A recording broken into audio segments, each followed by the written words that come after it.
Alright, so here we are today, building a grow cabinet for someone. So we started off with looking in the house for a cabinet laying around. This one's got the double doors. We're going to do weather stripping along the bottom here. Along the bottom, because light is coming out the bottom, and a little bit on the side, so I'll probably put it on the door here. Just like on one of my grow cabinets I used to have, I had weather stripping all around here to keep the light out from coming out. Alright, so then I got the panda paper, and we're just putting that in there. I've got the hooks on the top for the CFL lights. This is going to be a CFL grow. This top chamber is going to be a veg chamber, and then down here, you can't really see, it's dark, there's another chamber in here. We want it to be the seedling clone / starting chamber, seed chamber, so that's going to be the bottom part. And then you got a couple drawers for storage down here. I was in the apartment here, walked by it, and I was like, whoa, I'm like, that thing would be perfect. So I started building it. Got the pump mounted on the outside here. 2 lines that I connected to a T into one. This is a back pressure valve here. Shut-off valve. No, it's not a shut-off valve. It's a back pressure water valve for when, if the power goes out, water doesn't shoot up back into the pump. So it stops it right here. Just a precaution to take so you don't ruin your equipment. So we got the panda paper. And I'm going to cut a hole probably around here, so I have the power cords go through there.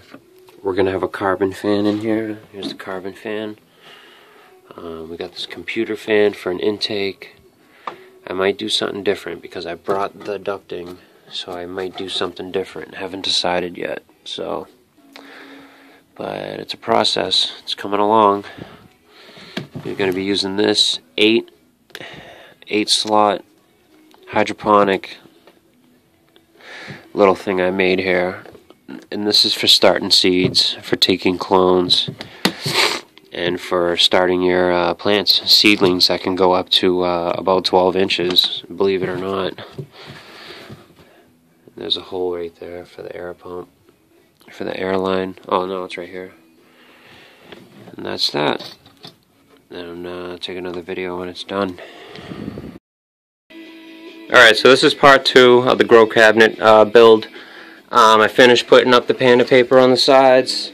The duct tape wasn't holding up. It was starting to peel off, probably from moisture, but I went over it with the staple gun here. We installed the exhaust. This was a little bit of a pain in the ass, but I used the jigsaw here for that, and that made it nice and easy. That was real quick to cut that out. So then put the panda paper back in, and again with the staple gun, sealed it up with the weather stripping around the edges, and just duct taped this real quick. I was a little bit in a hurry, so I mean, it's not that pretty right now, but I'll fix it up in a day or two. So that's that. That's the CFL grow. Yeah, and had a buddy of mine helping me out. So this is the bottom chamber, you guys. Alright, so I was finishing up the grow cabinet. Panda paper's laid down. These are HEPA filters that we'll be putting in the exhaust up here. This will be a CFL grow. Let's see, 900 watts. This box is going to be about 28,000 lumens. That's just an estimate. We got the bottom chamber here that you can't really see. It's a little dark. There we go. See fluorescence for the seedlings to start, and that's that. Now I just got to do an intake. I have a little computer fan I'm going to do for in here, and then up top will probably be an oscillating fan, hopefully a clip fan or something I can put up top. Actually, no, on the bottom, to blow the hot air up into the exhaust. And that's that. There's your grow cabinet. Made from a cabinet that was just laying around the house. A couple drawers for your supplies, you know, and that's it. Very easy. Exhaust fan, pump, that's that. He's got some seeds over here germinating. And there you go. Then we're gonna upgrade into these 1 gallon buckets with 3-inch net pots, which is actually this right here. There's a little hole there for the airline. And those were in my last videos. I did a 12-pack CFL grow in these and actually harvested about 2 ounces.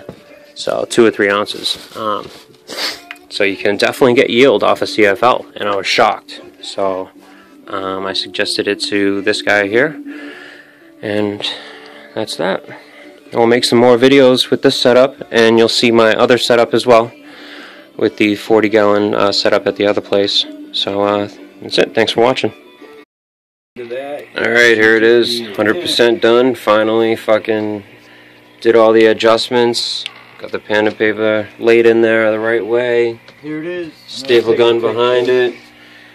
He wants to do 3 soil, so we're going to do that. And then 3 hydroponic in the back. These are 1 gallon hydroponic containers with 3-inch nut pots. When we transplant it, it's going to have rock wool initially, but then we cover it with the hydroton over the rock wool in this for the transplant, so that's not a problem. That's what rock wool is perfect for that. So this is the intake that I did last night. That comes out here, and that's the venting. We're going to figure out how to rig this up to have fresh air going in here, to come in here, blowing up, like I said, into the exhaust, which is up here. So, yeah. And then, yep, we're going to install a couple thermostats in here to figure out the temperature and humidity. And then here's the bottom seedling starting chamber with the computer fan attached to the fluorescent bulb there, cooling down the light as it's on. And that's all you need. You don't need an exhaust for this because you want to have the humidity in here for your seedlings to start. You want it to be like tropical-like conditions down here, so no exhaust down here in the beginning. Only fresh air to keep it circulating so there's no stale air to kill it, because stale air becomes noxious. So that's pretty much it. That's pretty much it. It's pretty much, yeah. And that's going to be a 900 watt CFL. I'm going to try to make it 1,000, so we could have 1 kilowatt CFL grow on the top. And this is a 75 watt starter fluorescent on the bottom. Those are 24-inch tubes, if I'm not mistaken. And they're just the regular basic ones you buy at the store. They're 4200K on the spectrum, so they'll do the trick for the veg for the moment. They don't stay down here for long, 2 weeks, maybe 3 weeks tops, and then you move them up top to finish them. And up here, this is where you can do your mother plants. You can take your clones. The clones go back down here, and it's a whole process, a whole fucking cycle. And that's about it. Thanks for watching, guys.